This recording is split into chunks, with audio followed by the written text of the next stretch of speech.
thank you so much for joining me. My name is Leah and this is my story time. Now today I've got something really special for you because we are thinking all this week about going outside and all the wild things in nature, and we've had the bog baby, we had some poems yesterday about mini beasts, and today I've got a really special story for you, and it's a story that I'm going to need you to help me with. Do you think you can help me? You do? Oh, brilliant, because today my story hasn't got any words in it. And you're probably thinking, Leah, you can't have a story without any words. But my story today comes from the pictures. The pictures tell the story, and it helps us to think about what might be happening in the story. So I'm going to look at the pictures and I'm going to use some words to describe what I think is happening. But maybe you can do the same at home too. And it's all about a little girl. Well, I think it's a little girl, but it could be a little boy. A little girl who goes on a journey and she finds lots and lots of flowers, because there are flowers all around us. And I hope it inspires you to look in unusual places for flowers too. It's this story here. It's called Footpath Flowers, and it's by John Arno Lawson and Sydney Smith. And there you can see, there is the little girl, and she's got a flower in her hand. And here are some flowers down here. You might recognise those flowers. I think they're dandelions. Now, some people call them weeds, but I think they are beautiful. And you can find them in the most unusual places. And I think our character in our story might find them on her journey. We should give her a name. Now, dandelion's a good name. Or maybe another girl's name that is a flower too, like Lily or Rose or Daisy. Oh, what do you think? I think I'm going to call her Lily. But you might like a different name. You might think it's a boy. Who knows? So I'm going to show you the pictures now because there are no words, and maybe you can help me make up the story. So our story begins on a day just like today. And there's Lily, and she's going on a walk. I think she's with a grown-up. I think it's her daddy. And Lily lives in a big city with tall buildings and lots of birds. The cars and the buses rush past her as she begins her journey. And here, Lily's staring up in the sky. I think she might have seen something. But all the people are rushing by her. She can't keep up, and she stops and notices something. There's a man who has drawings on his arm. He has a tattoo of a bird. Lily has to stop. She grabs Daddy's hand as a car swings past the corner. It doesn't stop the birds pecking at the crumbs on the floor. There's a buzzing sound. Bzzz. And a bee buzzes past. Lily spots something. It's just by the post and the bicycle. Her favourite. Some flowers. I think Lily picks them. She gives them a good sniff, but she can also smell all the lovely fruit and veg at the grocery shop. She carries on and notices that the taxis are the same colours as the lemons at the shop. On and on they go. She can hear the gentle cooing of the wood pigeons, and she notices how long her daddy's shadow is in the sun.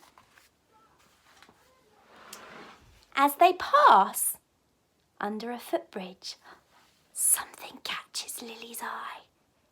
It's way up high, but she reaches up and grabs them. Oh, they smell exquisite, which means really nice. Lily takes a big, deep sniff. I wonder what else she's going to find.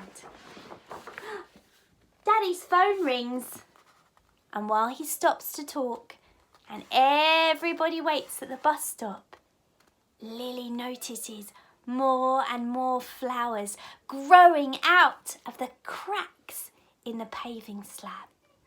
She scrambles up and gets some more flowers.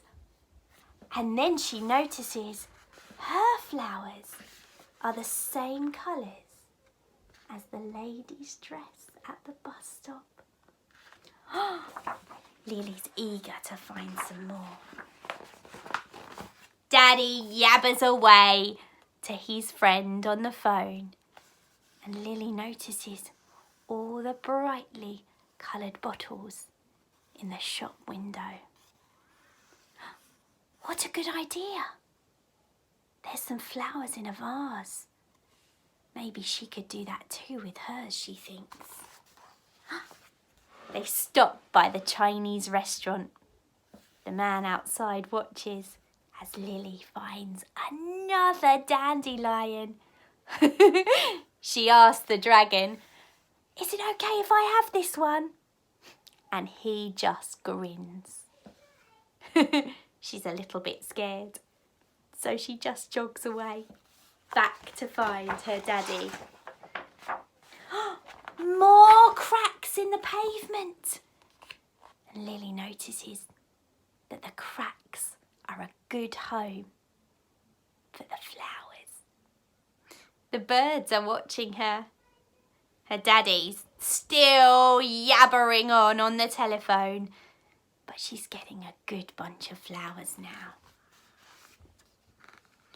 Around the corner, Lily loves smelling her flowers. She holds onto them very tightly. Nearly home now, through the park. Lily just manages to miss the joggers as they go by in their nice neat line. She wonders if she'll find some different flowers as they head on through the park.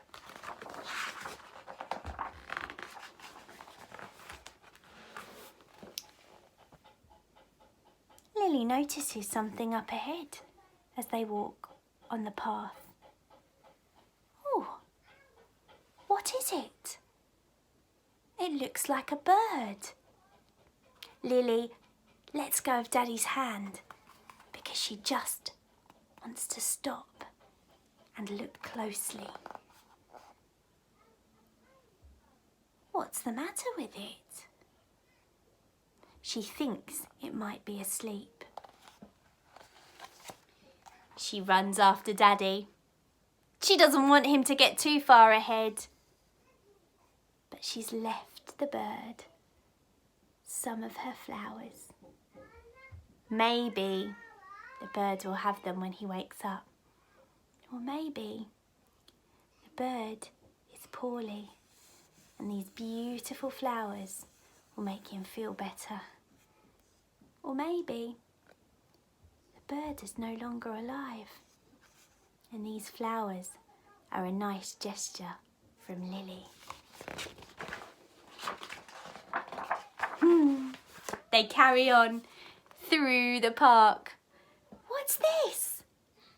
A man snoozing on a park bench in the sun. Oh, thinks Lily, I I wonder what he's dreaming about.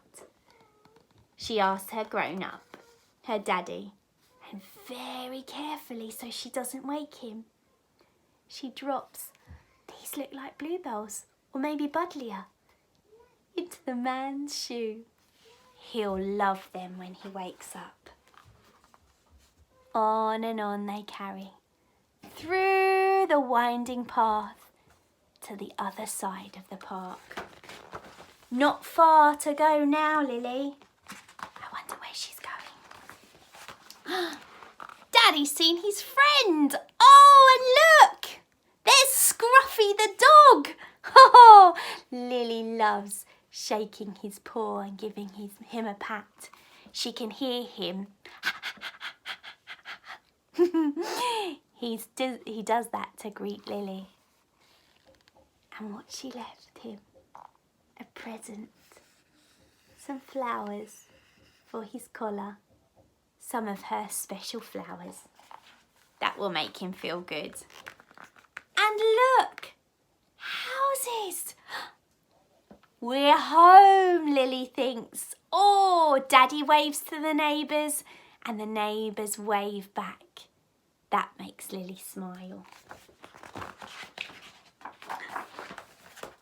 There, home at last. The steps that lead up to Lily's house. And can you see all the flowers in Lily's garden, in her front garden? I think somebody else in Lily's house might like flowers too. Who is it? It's Mum.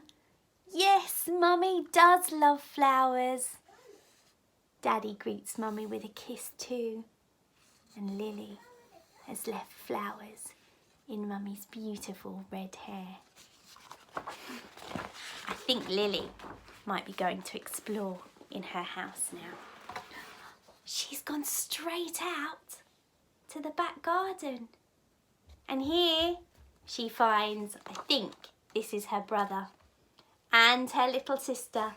Her little sister's having a rest in the pushchair. And her little brother is exploring a snail in the garden. Lily doesn't say anything. She just passes by, and as she does so, places flowers in their hair. She missed them on her walk today. She only has one flower left now. Where could she put it? A daisy for her hair as she stares up at the birds. They've been with her on her journey today. They're everywhere. I'll keep this flower, she thinks.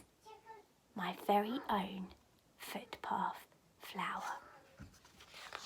Oh, wasn't that a lovely story? There we are, footpath flowers. And did you notice I just made up the words by looking at the pictures? Maybe you can do that too. Maybe you've got a book at home that has just got pictures in and very few words. Maybe you can add some words to it. But it's always a pleasure to just tell the story using pictures. And this is such a lovely book because I hope the footpath flowers will help you and encourage you to look around wherever you're going. If you go for a little walk, maybe you might walk with Mummy or Daddy or you're grown up to the shops, and have a look. Even in the cracks of the paving stones, you might find some flowers. Well, I'm going to go now, so I hope you enjoyed that story. Thank you so much for staying with me. I will be back tomorrow with another story, so until then, take care, won't you? And be kind. Bye-bye, everyone.